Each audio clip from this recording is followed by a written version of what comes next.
So welcome to this video where we are going to talk about while loops. This is another way of looping like the for loop that we had in a previous video.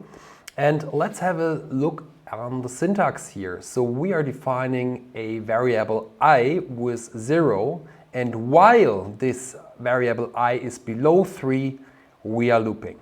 And this can be for a long time, and this can also be forever if I would not change during the runtime of this loop. So let's have a closer look at the syntax here. We are starting with while. You can see that this is italics. It has also a different syntax highlighting because the Python interpreter recognized at this point in time, okay, there is a while loop coming. And is then expecting a Boolean expression that we had in the previous video. In this case, the Boolean expression is true, so we are looping. We also have indentation here, so after the colon there is an indented body like we have seen it in the for loop, like in the if conditions.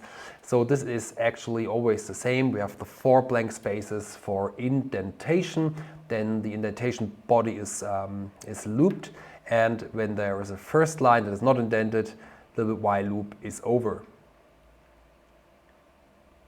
So while loops are repeating this intended code segment until the condition becomes false. So again, we need to have a condition that changes over the runtime of this while loop. It is going to be evaluated over and over again, and if it's would be never false, this is a so-called infinity loop that you never can exit. Other, you need to actually kill the process then. So let's have a look at this specific example here that we just had. So at this point in time, I is 0, right? And we are now starting the while loop, and my question to you is, what is the output here? So maybe you can pause the video and just think about it, how often this while loop is going to be evaluated. The I is changing every iteration, so let's do this together. So after the triangle has, like the Python interpreter where the triangle is, has initialize this variable I, we are going to have the while condition checked for the first time. In this case it's true, I is below 3 of course. Then we are going to print I, that is 0. Then we are adding +1 to I. Yeah, that's a short way of writing I equals I plus 1. You can simply write I plus equal 1. And then I is 1. Then we go back to the while, like the while for loop definition, and we are checking it again. It's still below 3, so we are going to have another iteration of the while loop now. That is then printing I of 1. Then we are adding I 2, and then we are going to the while loop again, and we are printing it like 2, and then we have I equals 3. And obviously the condition is not true anymore, so we are stepping out of the while loop to whatever the next line is.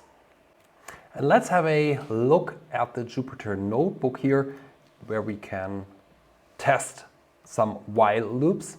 So if we have something like this, while false, print I'm here.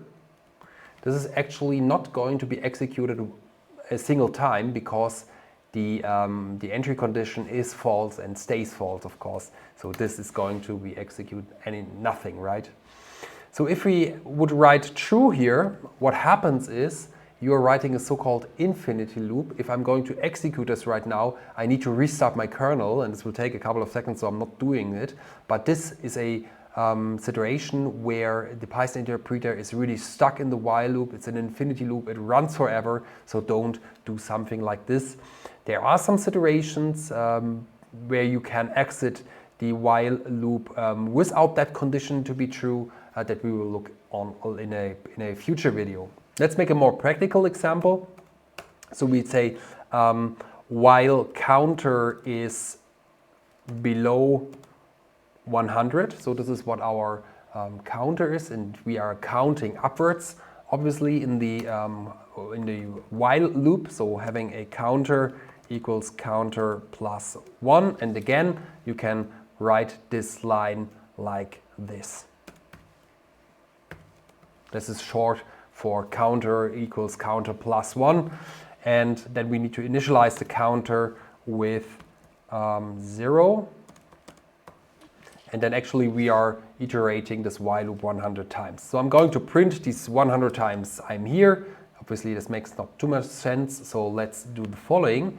We want to figure out until we need to multiply a specific value with 2, and we start with 1. Let's have a init product of 1, and we are going to see how often this init product needs to be multiplied with 2, and we are stopping this counter when we reached a number that is very high. So while init product is below, let's use a very high number like 1 million. You can use underscores here just for better readability, but this is interpreted as an integer, 1 million. And now you can see that this is executed, there's no print function, and we can see that this was actually 20 times executed. So this is a nice way of looping through something when you don't know how often you need to iterate. Yeah? Then this is something where you are going to use a while loop instead of a for loop. And in this case, we didn't know when we started here that we need to multiply the 1 with 2 20 times to reach a number that is greater than 1 million. So if you use 1000, should be 10. If you use 1 million, should be 20. If you use 1 trillion or 1 billion first, should be 30, right? And so on and so forth.